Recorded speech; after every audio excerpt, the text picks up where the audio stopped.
Hi, I'm Gary Striegler. One of the things I really like about being a carpenter, although I've been doing it for 50 years, is you still get to learn new things. What we're working on today is a project I've never done before. Now, these doors aren't for my job, but I'm helping out my friends at the lumberyard. They had a customer who ordered doors because their client couldn't figure out what type of hardware they wanted for sure. In other words, what handle style. So the doors were ordered not prepped for hardware. Well, again, this is something I learned. As it turns out, if you do that, what you want to do is you want to order it with no trim sets, not with no hardware, because if you order with no hardware, they don't prep the edge of the door for the multi-point locking system. Like this is part of one of the multi-point locking system. It's got, kind of the lock box, which has to be fully mortised in the edge of the door. And this metal trim fits in the edge of the door. Now, it's kind of two different parts. There's the top metal piece, and then there's another metal part that slides in between. You look here really, really closely. What's key, you have to have this tiny little shoulder for this top metal piece to sit on.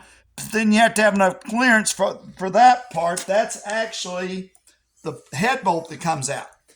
So it took me a little while to get everything jigged up, but I used 3 different router setups, templates to make that happen, and 2 different ways of guiding it. So unfortunately, the groove that goes deep down to this edge is 7/16. If it had been 1/2 inch, it had been really easy. Now, the top groove, that shallow groove, it was pretty easy.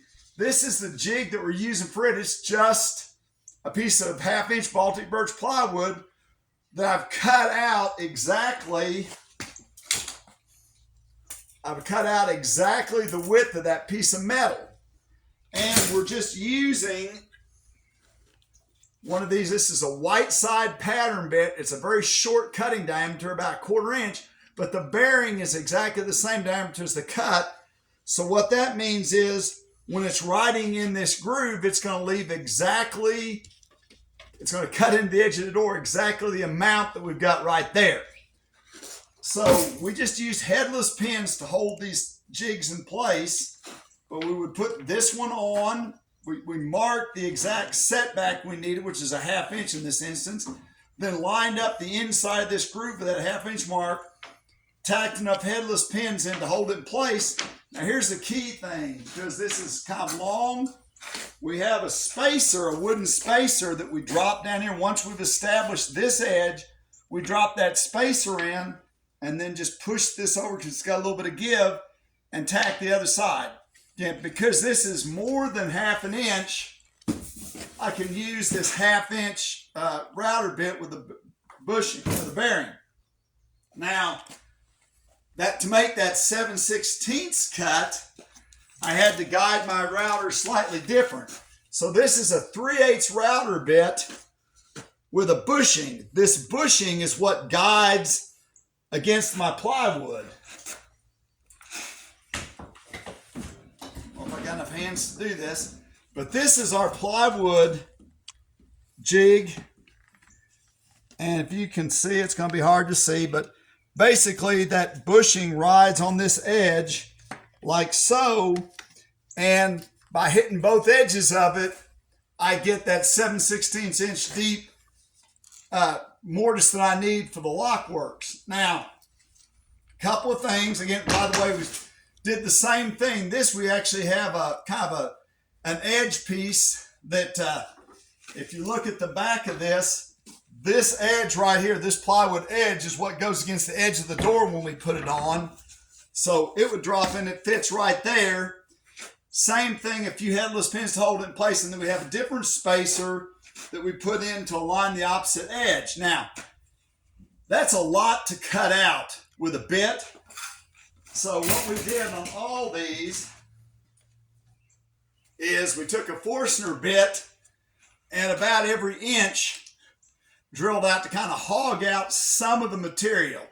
And this is the 3/8 Forstner bit, so we got to be pretty careful where we drill into it, because we only got 7/16 inch.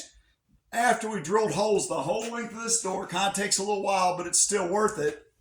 Then put the jig on here and made a couple passes to clean it up. We actually made cuts, blew the sawdust out, and then made a cleanup cut just to make absolutely sure that there wasn't any little imperfections that some sawdust in that groove had done. So the final jig, and by the way, when I was making these, I took measurements to the outside, the one that's just exactly the same size with a 1/2-inch pattern bit's no problem. But on this one, I had to allow for that distance from the outside of the brass bushing,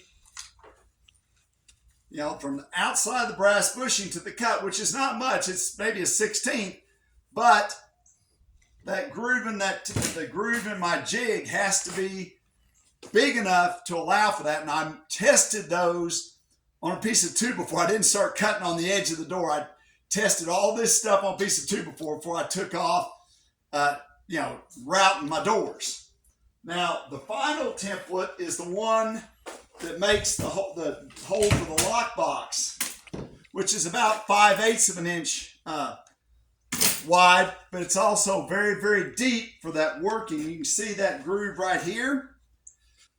This template just centers up and tacks on top of the door also, but I'm using a much, much bigger drill bit, a 1/2-inch spiral. This is a white side bit in this plunge router where I can make a series of cuts going down, but it's the same thing. I've got a bushing that's guiding on the inside of this piece of plywood, like so. That might be the best shot of it right there.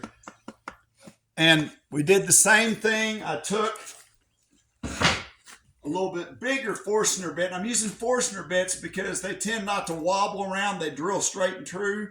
Slower, they clog up a little bit, but you don't want a paddle bit wobbling around in there and making a mess. So drilled out the corners of this, and about as many times as I could, because drilling out removes material a lot better than just cutting with a router bit. Anyway, took about 3 steps progressively using the router bit to make that pocket. So that's how we used 3 different router setups, 3 jigs to prep the edge of these doors for multi-point hardware. Again, one of the things I love about being a carpenter, there's always something new to learn.